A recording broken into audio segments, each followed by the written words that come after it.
Dr. Sharma pale sarok? Na moi herik bhabok try korilo bhaboy phone receive kora nai. Bhabok moa dekhizilu. Sir, VC sir call korilo, VC sir join kori ase sir. Okay, all right. নহলে বহুত দেৰি হৈ যাব. Hi sir.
Hello.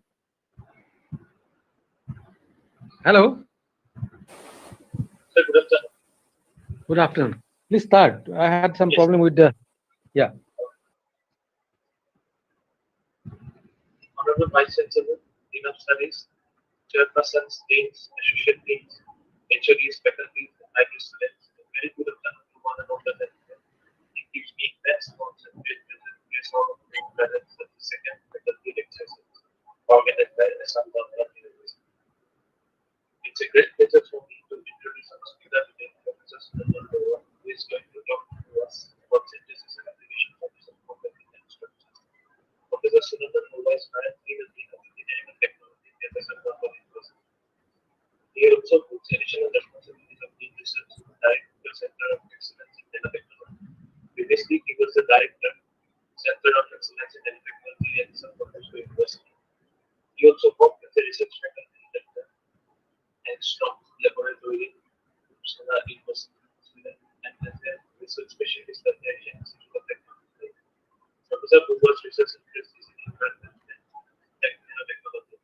He has trademark publications in international peer-reviewed journals and conferences. He has 6 patents applied for and 2 international patents published. He has a personal H index of 29 and 19 index of 63 with about 5,000 citations in his books. His personal H index is 1,047. He has 18 publications in his paper. Today we are privileged to have an opportunity to discuss such a. Now I would like to request Professor Chandrapur to start his speech. Thank you so much, Nishan. Please confirm if you can see my screen. Yes, sir. Let me try to put it on presentation mode, and now you see. You can see it. Yes. Let me change the slide. Can you see it? Yeah, you can see it. Okay, sir. No. All right. So, very good afternoon, everyone, and thanks, Nishan, for the introduction. Your voice was cracking, though. I hope my voice is clear. Yeah. Yes, sir. Okay. So, so everyone who has joined, I know we are from so many different disciplines. So even though the title that I put for this lecture appears very technical, but believe me, I'll try to keep it generic so that everybody can understand. The basic idea that I would like to convey today is that whoever they should feel the possibilities of using nanomaterials for various applications, and the very fact that the technology is actually a and can have in any discipline, any vertical technology. So I presume there will be many who are not at all with meaning when it's in technology or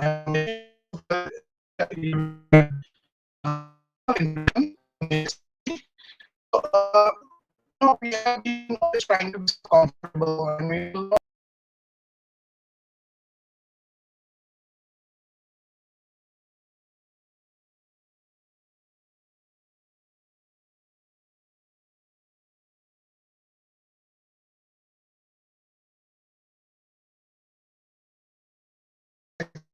extremely hot today, even if it's raining, and I also have air conditioner on in my office. And so principally many are using air conditioners, all cars use air conditioners. And the logic is very logical. It is air conditioner. Also the fact that it has become hot because we are using air conditioners. So it's a vicious cycle. And it not harm nature and of us comfortable. So for a time so we need to be careful about this. So many natural calamities nowadays. So many when we were kids, but now it's almost happening.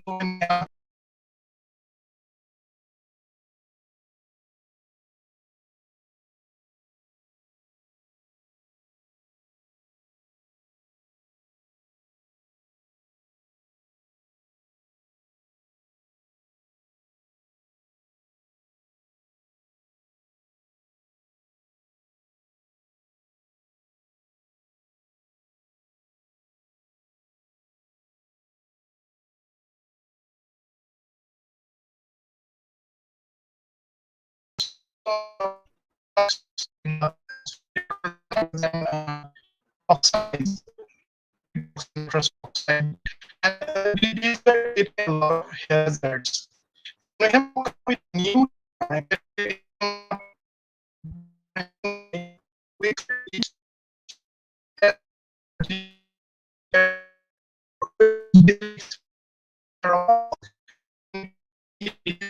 images of losses of amazing. So the second following taken immediately after rainfall. So basically, goals. So what is the basically to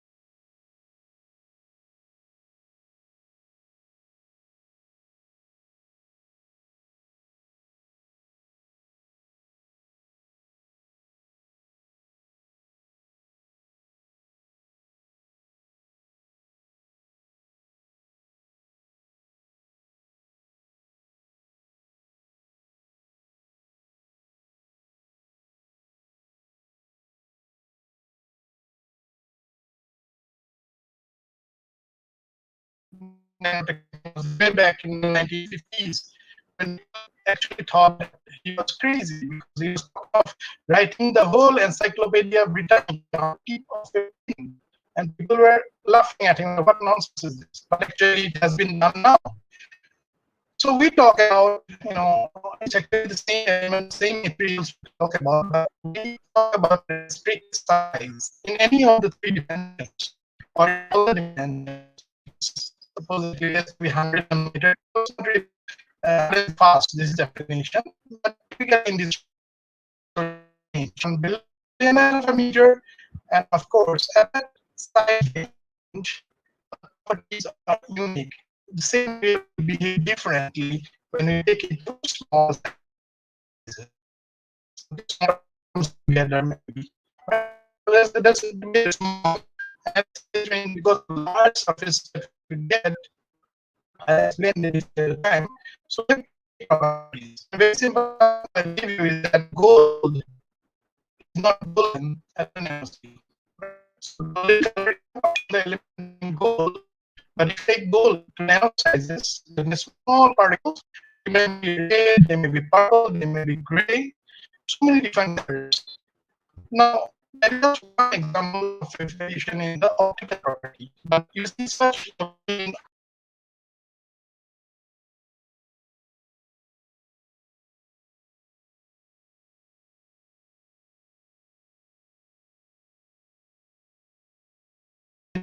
if we talk about they have been making, and can also we are doing it now. So one is to take a big material and break it down. Small, or we get the small size that we want, maybe 50, 20 nanometers. But you let hammer. You cannot start hammering, and after some time you expect to get particles. Why? Because the surface of the hammer inside meters. So if the surface roughness is so big, how can we the size of the roughness? And that's why to bring particles to top-down process, we really need very, very sophisticated instruments. We electron beams, those ion beams, okay, and there are a lot of things. I want to talk about those at the moment. Process. And we can study and then we start adding up the atoms. And once we get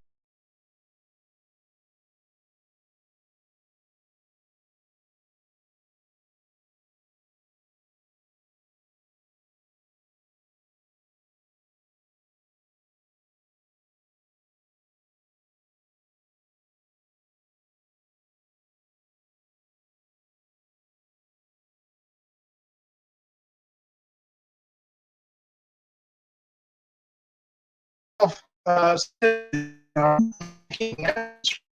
very simple labs, you don't really need those facilities. But of course, the way of making top-down process will give you much more precise nanomaterials, very, very perfect in size, the way you want. And the yield will be perfect. That means most of the particles will be of the same size. But if you go for the bottom up, there is a difficulty of maintaining the sizes at the reason one. And so there's a wide variation in sizes. Still, if you talk about the expenses, one we say it may be $100 million, in the other we say $100. So you can make your pick, right? That's how it goes. I won't explain, but this is how I'm just showing a few seconds. We can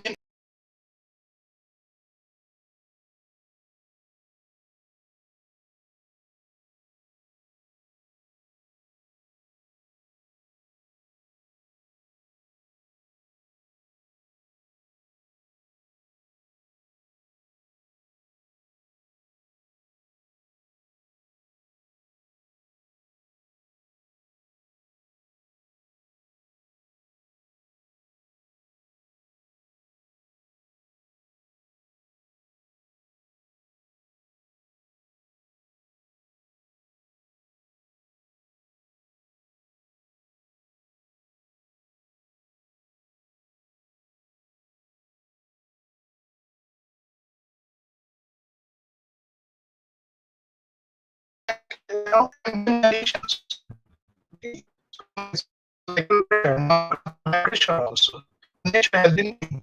Now that is beautiful part of it. With the blue color the wings, we might think the beautiful line that is there, but honestly speaking, there actually. So you show you a magnified image of the screen. So this is the electron image.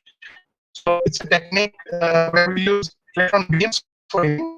So because of time constraints, but since photons for amazing, we don't so black and white are grayscale image from the microscope. Pictures here. Most it is in nanometer. See the scale.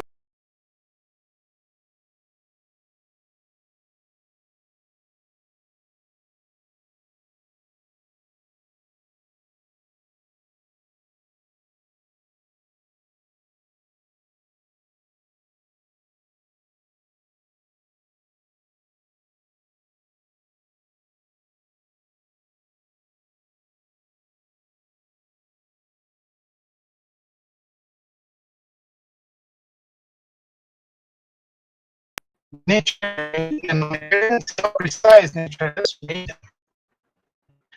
Have you ever wondered how lizards can stay upside down on sitting? They hardly fall off. Sometimes, of course, they do, but they don't. No, it's definitely not glue. If it's glue, how they move around. So it is because of small enlarged image here. So you see all those small we have for hangers, that we use in the toilet. There is that cup and it sticks, right? And then you can slide it off. Something like that. Nature has made these cups. There's just about 50 nanometers in diameter, and because of that, you can take the whole weight of the gecko or the lizard. It's supposed to be the cleanest surface, okay? And you know why? Because water does not stay there, water rolls off. You've seen that in the aram leaf. So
like say we talk about concentrations, some variables, concentrations maybe the pH of the solution or the temperature. So all these can affect the way the nanomaterials form. So these beautiful rods were actually made by me, and why I'm showing you this is that we had actually tried to use these this is the lotus, right? See the green color, so that's what water is in there. And of course, we have we are measuring what is the water content angle. We see it talks about hydrophobicity. Might be too technical for you, but that's how it is. See, when we have to measure the angle at which this water droplet sits. So this you see here is actually bandage. You know the bandage cloth, and it is supposed to take in blood, right? It's a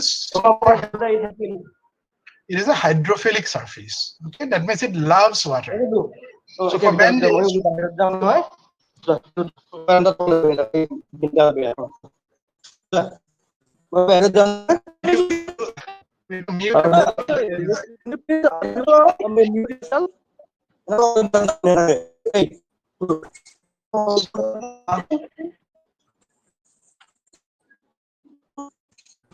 okay, and somebody call him up. Otherwise, I'm going to mute everyone. So, thank you so much. So you see here now that cloth that was supposed to absorb water, it turned into super hydrophobic surface like a lava slip simply because on this we have structures like this you cannot see with your eyes because these are very, very small. Just to see them, we might have to magnify them at least 20,000 to 30,000 times.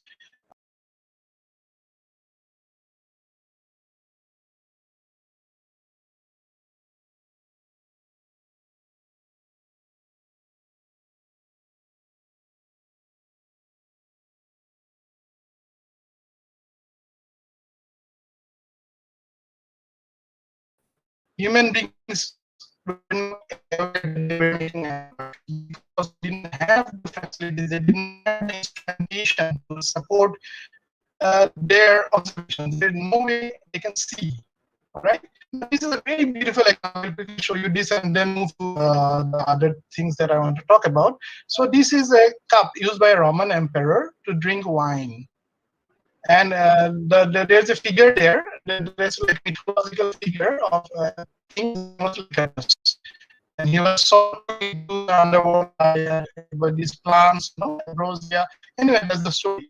But the interesting part is that people used to flock to see the king drinking wine because when you look at it directly, that means the light gets reflected and comes to your eyes. You see it's green in color. The cup is green in color. But the moment if you allow light to pass through, then you will see this is crimson in color. And this is the case around 500 AD. It's 490 AD to be precise. And at that time, this was magic. And the people who made, they also didn't know how they made it. It was simply observations. They had small, what do you say, experiments or accidents that tell them like how glass was made. The first glass was an accident. So nobody knew how this happened, but later when we had our microscopes and coming in the 80s, we found out that this cup actually holds nanoparticles of gold and silver embedded into a polymer matrix. Okay, so this was done thousands of years back. So people have been using that. Faraday did a lot of experiments with gold, and you can see here the red color is actually gold of nanoparticles, very small, 15 to 20 nanometers, maybe 30 nanometers in size. Even these charged windows, you see, they're so beautifully colored. Even after hundreds of years, the color is still there because that is not dye. If it had been dye because of weathering with time, it would have faded. Because they are not dye, they are actually physical nanoparticles being put in. They are always bright in color. Okay, so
Now think about your cell phone. Why it's so big? This is because of that when you open up your cell phone, the battery is huge. But think about a cell phone that does not need a battery. It can charge itself. You don't need to charge it separately. And this is possible through the use of nanomaterials in a concept is called dye or quantum dot sensitized solar cells. And these solar cells are transparent. So you can put up on big building windows also. They're transparent. And my research group has been working on this for quite some time now, and we are developing solar cells that are transparent.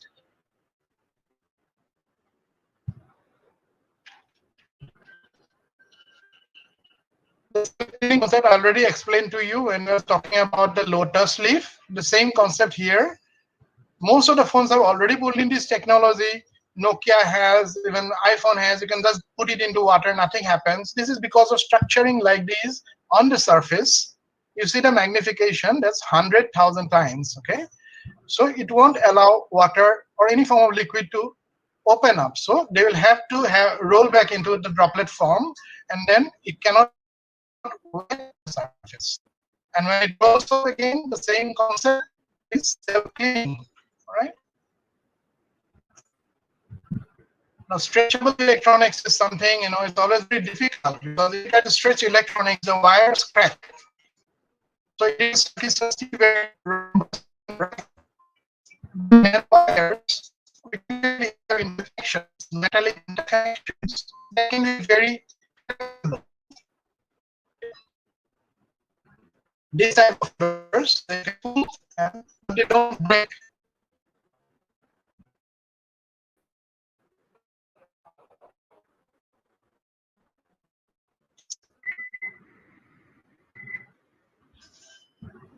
So transparent electronics already in the market. iPhone has their transparent phone. Nokia, no, sorry, Samsung has their transparent phones. Okay.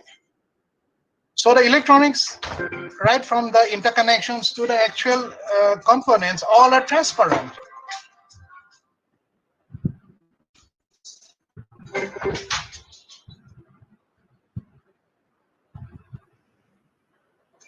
We talk about haptic surfaces. That means two-dimensional surfaces that can be appeared to three-dimensional surfaces. Okay, that also is possible through the translation of nanofibers.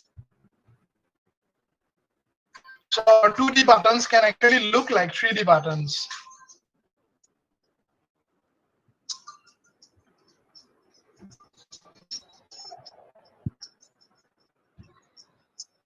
This is the best part. I love this day.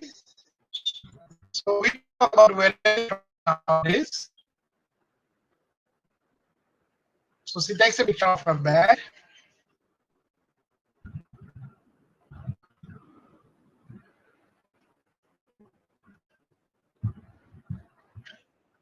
And her cell phone is now a bag.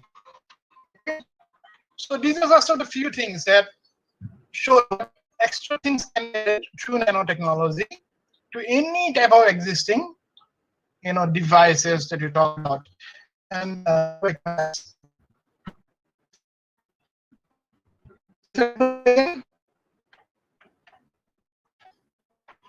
Yeah. okay, so I'll try to finish by another 20 minutes at the most. I'll try to restrict everything. So basically, these are some of the areas that currently myself and a few people, students who have been working with me, these are the areas, generic areas we are working in. Just to give an idea, so many areas can be done, so many work can be done, and believe me, we are not material scientists. We are not from science. We are basically, most of us are electronic engineers. So our knowledge on material science is limited. And that's why we did not want to explore too many types of materials. So we studied a few semiconducting materials, we studied a few metal and insulating materials. But look at the number of areas we are working in. Okay, so many different areas. I'll just show you a few of those. And whatever I show you today are all applications. Only two types of semiconducting materials: zinc oxide and basic semiconductors. This is something, but maybe some of you might not really comprehend it. But with you discussing, then we can do a lot of work together. And this is something else I want to go into details each of them, but we are working in all of these areas. We're talking about the unit, but like I said, no, I'm just talking about zinc oxide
infrared light rather than visible light.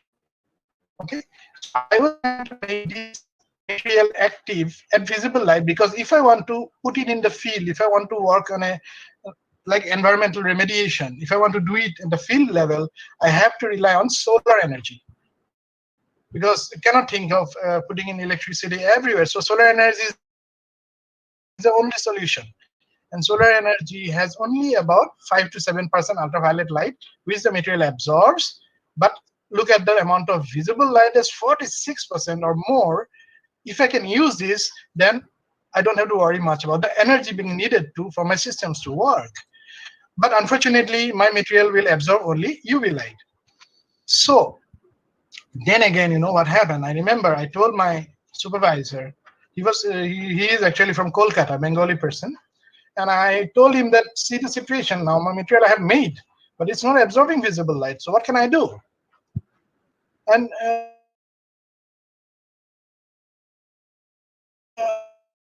he said, all the atoms sit in the right position. But I said, how? I don't know how. And he said, I also don't know. But then he told me, have you ever been to Durga Puja in Kolkata? Well, I said, yes, I went once and I'm not going again. I mean, it's like crazy. People are just rushing around. But anyway, what he was trying to tell me, have you ever observed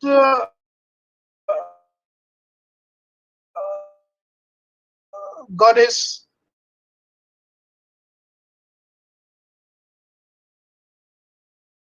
I said, yes. Another point is that people who are making these sculptures, they do not spend time on it. So he told me the thing about it, if you want to make something very hurriedly, it will definitely be defective. It will not be perfect. If you take more time, it will be perfect. So what you are doing now, you are doing it perfectly well. Just try not to make it perfect. Just go for chaotic state and try to make it crystals. Well, that gave me some ideas. So what I did are a lot of studies that I tried cells instead of the regular way I had been doing in convectional heating. What I did was I put it in a microwave. Right? So I'll come to that in later. But I came from nature actually when I said how we can convert a crystal which is absorbing some form of light into a different form. Again, came from nature, and nature has been doing it. So I was search a lot in Google and finally found some crystals. Like, say, look at this crystal. It is called corundum. It is actually aluminum oxide. Okay, so it has aluminum and oxygen in it. Now, if we replace just a little bit, about 1 to 2% of the aluminum that is present in the crystal chromium, and now we just put some chromium in it, and we are getting ruby. And you see the change in color. Get just 1 or 2%, not more than that. So think about it. If you can put in some foreign atoms in a crystal, we can totally alter their optical properties. And the crystal I found is called beryl. Okay, it's beryllium aluminum silicate. Beryl also has aluminum. Okay, aluminum and oxygen. So there also, if you remove some amount of aluminum, replace it with chromium, you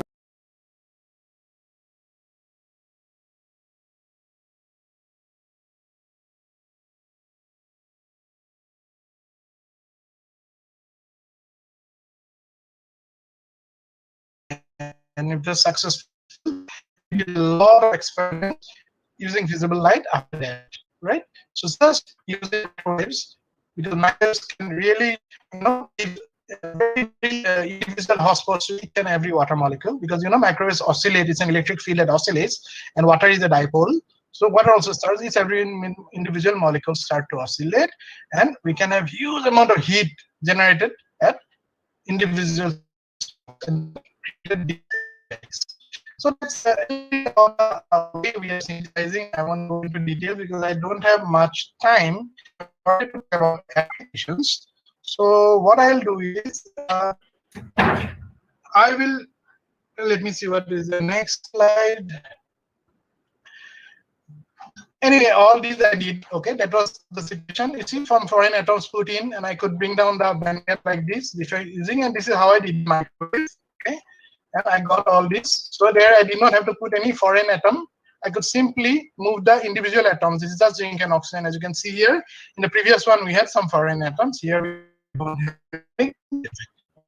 And all bandgap things comes in. I'll skip all these. What I'll do is, I'll talk about a few applications now. And instead of going to the slides, I'll quickly show you another video that talks about the use of these lymphocyte rod-like structures for water purification. Okay, I'll quickly show you that will give you an idea. It's just a 3-minute video.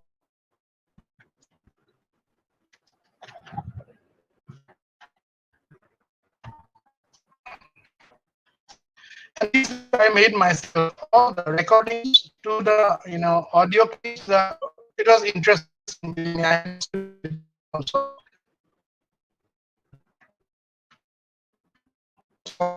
This is over.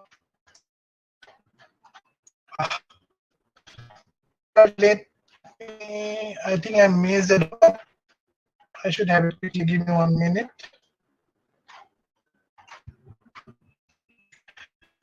All right, I think you can look at another video.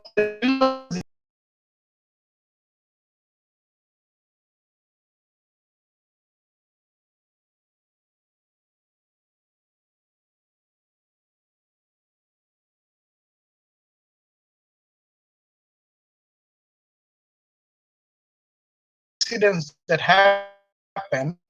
So this is the same material, zinc oxide, being used for detecting gases.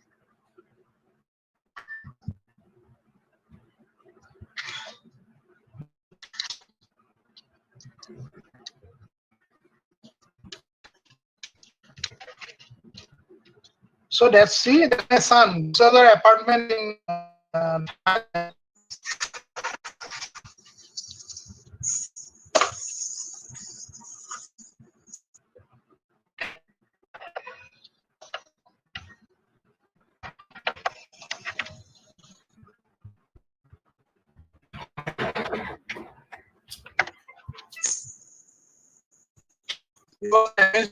of our lab there. This lady is from Philippines.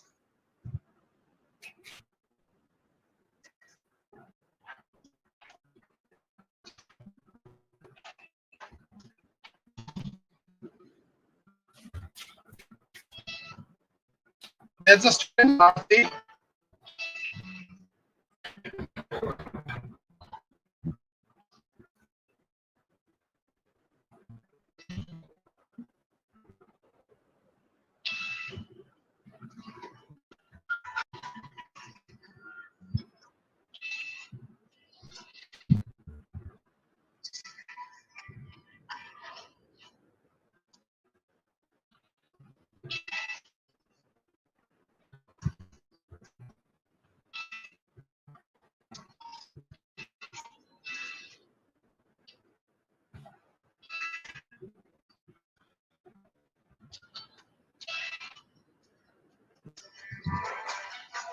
So these are the sensing setup that we used.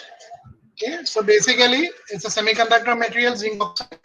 It changes resistance when it comes in contact with some gases.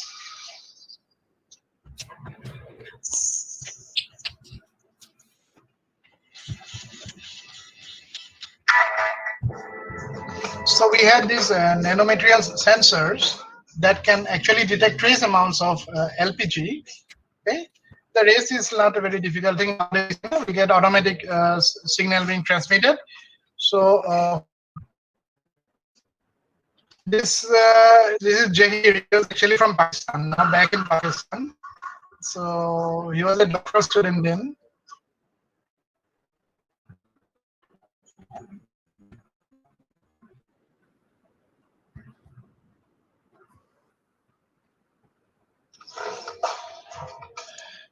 So that was one of the applications we showed for gas sensing. We did numerous work in gas sensing after that. After I returned to India, we had been doing many of my thesis extensive work in gas sensing. I think better to show you if you have to go into two slides. It's better I'll show you small videos that will give you an idea of some of the applications of this. I'll show you another video now. Is it okay, or you tell me? I mean, Okay, it's like almost 4. Sir, can I take another 10 minutes?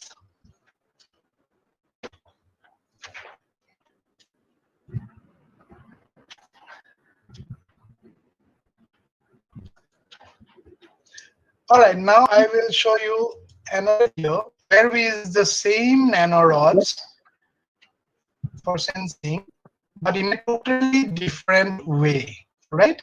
So let me show you that video.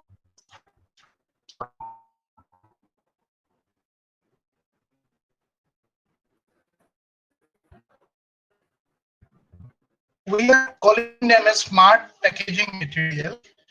Packaging material that can actually tell you the quality of the food that is there. So this is the student working on this project. So we were trying to develop some packages that can actually give an indication of the quality of the food inside. We did some experiments with fruits and fish because they quickly rot, especially bananas and fish we did the experiments with.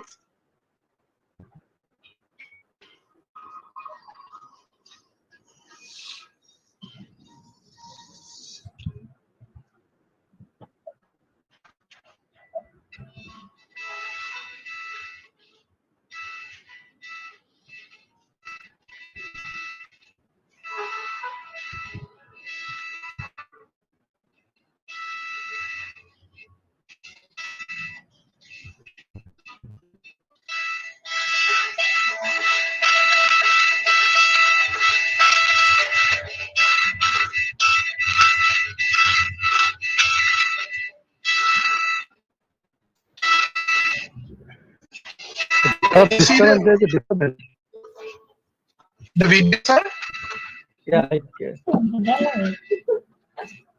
So let's stop it. no. Can you see now?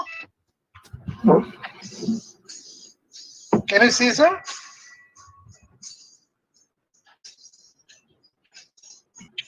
Yeah. Okay. Yeah. So the idea here is the rods we are using, but we are not doing any electronic sensing here. We are using the rods simply to get the surface area we want. And we coated the rods with a ammonia sensing dye. And what happens, it is typically green in color. But when these amine molecules from spoiled fish comes in contact, then they change the color of the dye and it becomes yellow.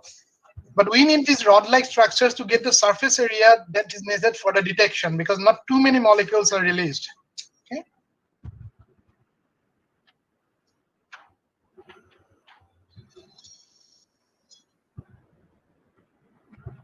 So this concept, actually, we are getting a lot of inquiries, especially in India. We got inquiries from biggest chain in Thailand and Korea for this particular product, but patent get granted, and so we are waiting for it. So the video is not clear, sir. Yeah. 10 minutes, sir. Okay, I'm going to, like, I do not know others, but So I'll show you now another video, another of my students' work, and this time it is using the same rods as a biosensor for detecting bacteria. I cannot find the video on the water purification. I'll share with everyone later if I find it. So this is a biosensor that we developed.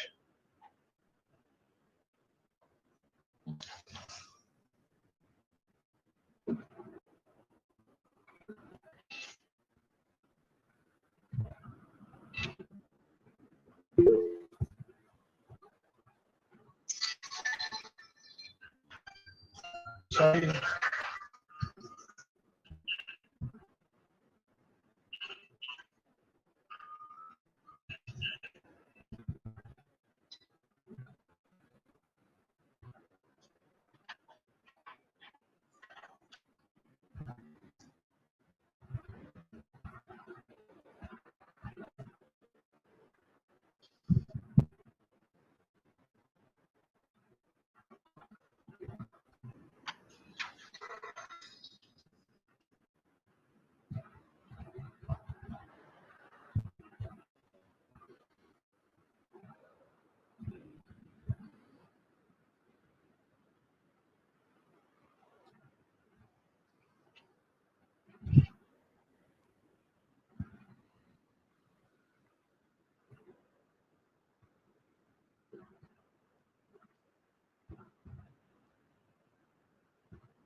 So you see, we are using the same zinc oxide rods, but of course we did some coating on them with zinc sulfide.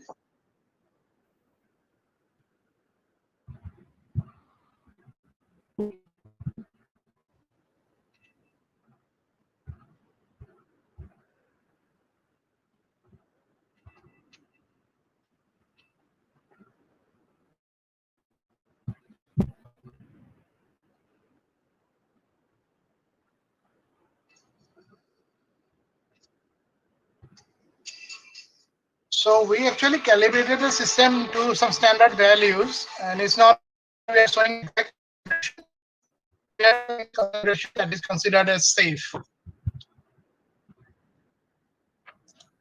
So this is another, we had submitted a patent for this, and it's still under revision. So water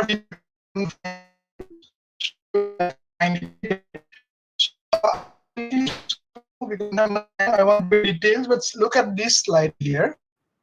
So I'll just show you this one. See, all these are made by me on my cookings, all right? These are different recipes I had used. And you see all these are all of one material, zinc oxide. And you see so many different structures, and this is not the complete list. I can make many more. And in fact, if you look at this one, the broccoli, this is actually my creation. So I found out this structure. This has not been reported before. And that's why me and my we sat down to find out or think about what name we can give. And finally, since it looks like a broccoli on the side, we decided to call it a broccoli. Right? So think about it. All these structures were made under very similar conditions, temperatures between 70 to 95 degrees centigrade. The same material, the chemicals are the same, concentrations are different, of course, and the major key factor here is the pH of the solution. Okay, the pH plays a big role in the growth of crystals, right? So these I'm showing you of different structures of zinc oxide, and the next one I'll show you. There's another slide. Did it go? Yeah, you see this one? Here now I have picked up only one such structure of the one I showed before. This is the rod-like structure, okay? The rod-like structure. Then I started experimenting on if I can grow these structures on different substrates. So I'm just showing you here some of the substrates. The first one is on glass slide. The second was on steel. Okay, it's a porous steel, and you can see it grows right inside. This is a polyethylene fiber. Okay, this is polystyrene. This is a stainless steel grid. All right, aluminum foil. This is polyester fiber, and this is actually a TEM grid, okay, copper grid, and I grew on it. I had wonderful results to show later how we actually did TEM studies by growing rods like this on the TEM. Okay, some are yet to be published, but now you see here the same rod-like structure can be grown on any type of substrate. Now our team, we are confident, give us any substrate, we can grow these rods for you. Okay, so I will again quickly skip to. I'd just like to tell you that whatever studies we did on the water purification, actually this got published in a very nice journal called Catalysis Science and Technology by, this is from Royal Society of Chemistry. This now has the impact factor close to 6. Okay, this is the concept we had developed. And interestingly, if you see here in the next slide, I'll quickly give you another 5 minutes to finish up today. So you see, this is a substrate we had developed. I already have the patent published for this work. So this is paper. And what we did was we converted this paper to, for what we can say, a paper that hates, microbes, right? So this is a typical, study on bacteria. And you can see here, there's a zone here near the paper where there is no growth of bacteria. This is actually bacteria grown on an agar plate. I had a microbiologist working with me, a young from Thailand, with me on this project. And this material that I developed, there was no bacteria growing anywhere. If I zoom in now, you see these are rod-like structures on the paper, right? And you see these are images from these two parts. You see so many bacteria outside. If you look at this clear zone, there are hardly a few. That means bacteria never come near the paper. we did the same study on this material with fungus. And you see here on this in the Petri dish, that paper there, it does not have anything. It's a regular paper. So fungus grew all over. And when you put it on our paper, you see the difference. Fungus didn't come anywhere near the paper. So we developed this paper mostly for hospital use because, mostly the walls are where the papers that are being used in the hospitals, they carry most of the germs. So then the question arises, can we use this as a writing paper? We try it also. You see here on the same paper, that is printing and handwriting with different pens. And it quite work quite nice also. The patent process is a high patent that we applied.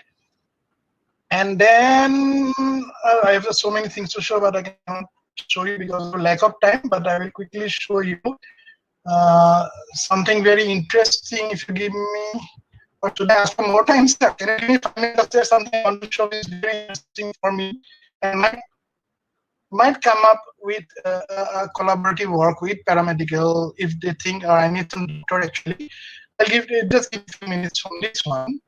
So this is actually a problem that arose almost about 8 years back. No, sorry, not 8 years back, almost about 10 years back. And at the time, my wife was looking for a PhD topic. And my brother, he's staying in the US, in New York City. So he had some heart problem. And actually, that's my brother, and that's me, all right? So he had some issues with his heart, and they put in what is called as the implantable cardioverter defibrillator. It's an ICD. Sorry, it's called ICD. Similar to a pacemaker, but the role is different. It constantly monitors the heart. But anyway, to make it simple, I asked him, how long is this going to survive this machine? He says 8 years at the most. We have to change and remove the battery. We have to take it out, remove the battery, replace the battery. That's the same with pacemakers also. You have to do the surgery again, take it out.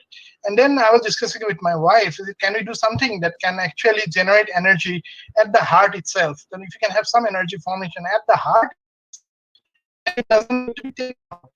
So I was doing some studies at the time. The same zinc oxide that showed water station, organs, so many other applications for solar cells. The same rod actually is a electric crystal. That slight deformation in the crystal can generate some voltages at two faces of the crystal. So if we can slightly deform these crystals, we can actually generate electricity.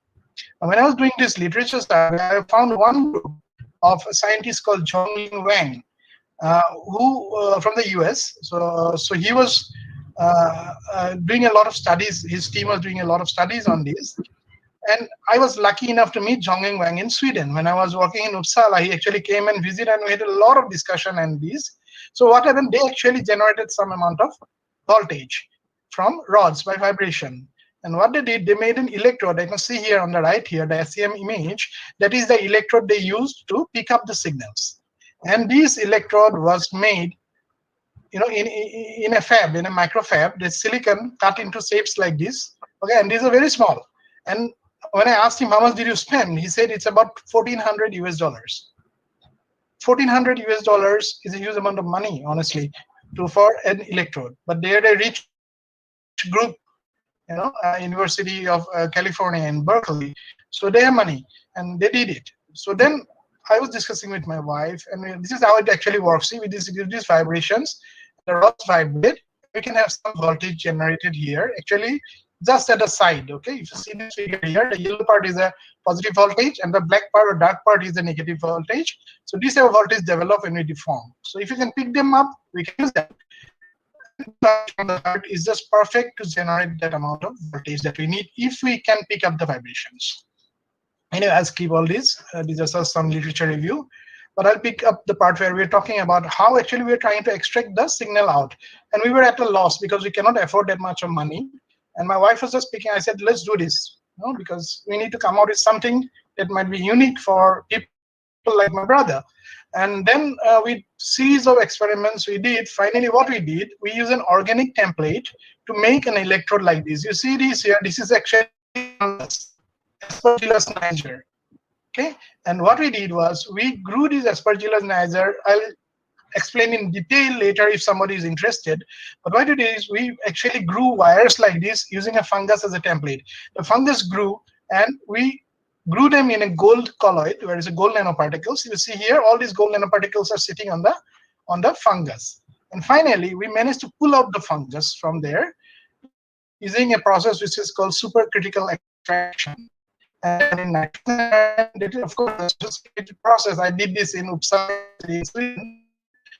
Really, here, this is the job done by my wife actually.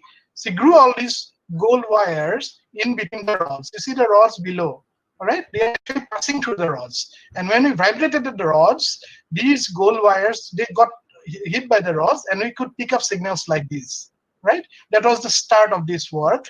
And when I reached Sweden, I got to play with this beautiful machine. Okay, it's a machine, Assam, that is connected with a focused ion beam setup, a FIB setup, that could allow me to manipulate the rods, so I could study these rods properly. And see this tip here. This is actually part of the Assam, and I had cut this tip into a very pointed one using some highly energetic gallium ions, and I was using this tip to move the rods to see what I was seeing. And I won't go into details, but basically picked up a lot of signals like this, and see the repeatability. I was pressing, I was releasing, I was pushing, I was pulling, I was doing all of these. And then we got a lot of signals. And look at the voltage, 1.3 volts from one single nanorod. Of course, the current will be very, very nominal. So if we have to use it, we need thousands or millions of these rods. But one rod is about giving you 1.3 volts. Okay, that is something we need to explore. I had a series of discussions with a cardio friend of mine, a doctor who was in the US, and he has returned to Guwahati. I've been after him for some time. He is showing some interest, but being a doctor, they hardly get research. So I really don't know. Now I'm trying to build up an artificial heart. I've assigned it to one of my students to sort of make a vibrator in the shape of a heart, so that we can affix this and try to see if we can extract the amount of current we want. So these are some of the new electrode designs that my wife did during her PhD. I was with her constantly, so it's like a joint work. And we tried out like these rods. Some rods we coated with gold, like you see here, all this gold, and we tried to pick up the signal. Okay, and these I see is another way we made these electrodes.